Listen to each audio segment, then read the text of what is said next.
আমরা সুন্দর এবং উন্নতিশীল ভারতবর্ষ চাই, সুন্দর এবং উন্নতিশীল রাজ্য চাই, সমাজ চাই এবং ভালো থাকতে চাই। আমাদের সকলের যেন অর্থকষ্ট না হয়, আমরা বিভিন্ন রকম কর্মসংস্থানের মধ্যে যুক্ত থাকতে পারি। রাজ্যের বা দেশের সর্বোপরি উন্নতি চাই। কিন্তু এই উন্নতি করবে কারা?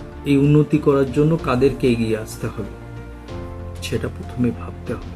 কারণ ভবিষ্যতের যে প্রধানমন্ত্রী, রাষ্ট্রপতি, রাজ্যপাল বা মুখ্যমন্ত্রী কারা হবে?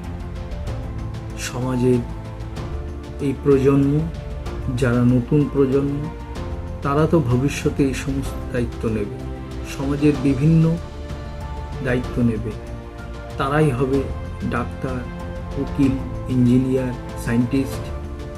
তো এগুলো শুধুমাত্র কি পড়াশুনো শেখালেই হবে? একটা সুন্দর দেশ, একটা সুন্দর রাজ্য, একটা সুন্দর সমাজ ছেলে মেয়ে শুধু পড়াশুনো করলেই হয়? বহু শিক্ষিত আছে, কিন্তু তাদের আচার আচরণ পশুর চাইতেও নীচ।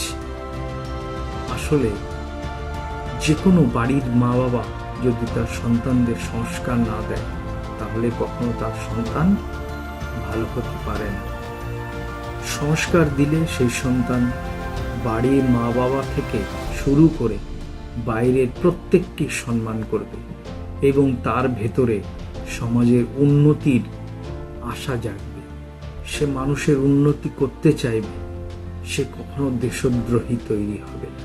কিন্তু আমরা আমাদের বাচ্চাদের শুধুমাত্র বড় স্কুলে, ভালো স্কুলে পড়িয়ে শিক্ষিত করে সমাজকে উন্নতি করতে চাই। আমাদের নিজেদের উন্নতি করতে চাই, আমাদের বাচ্চাদের উন্নতি করতে চাই, কিন্তু তা কখনো হবে না। বাড়ির মধ্যে যদি পরিবারের মধ্যে ঝগড়া হয়, সেই বাচ্চারা সেগুলো দেখে শিখবে। বাড়ির যারা বড়রা আছে তাদেরকে যদি তার মা বাবা সম্মান না করে, প্রণাম না করে, সেই বাচ্চাগুলো কিন্তু সেগুলো শিখবে, তারাও করবে না। বাচ্চারা মা বাবার সঙ্গে যদি বাইরে যায় আর যদি দেখে ওই বাবা মা বাইরে গিয়ে মানুষের সঙ্গে খারাপ ব্যবহার করছে, তারাও কিন্তু সেটা শিখবে। তাই আমাদের প্রত্যেকের উচিত আমাদের বাচ্চাদের আগে ঘর থেকে সংস্কার শিক্ষা দিয়ে বাইরে বের করা। তবেই তারা সমাজে উন্নতি করবে, সমাজকে ভালো করে গড়ে তুলবে। ভবিষ্যতের প্রধানমন্ত্রী, রাষ্ট্রপতি, রাজ্যপাল, মুখ্যমন্ত্রী কিন্তু তারাই হবে।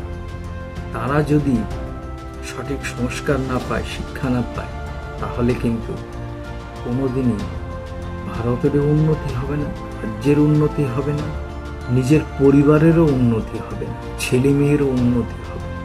তাই আগে ঘরে সংস্কার শিক্ষা দিন, দেখবেন আপনার বাচ্চা একদিন সমাজের বুকে কেমন মাথা তুলে দাঁড়িয়েছে, সমাজের মানুষ তাকে কত সম্মান করছে, সঙ্গে আপনারাও কতটা সম্মান পাচ্ছেন।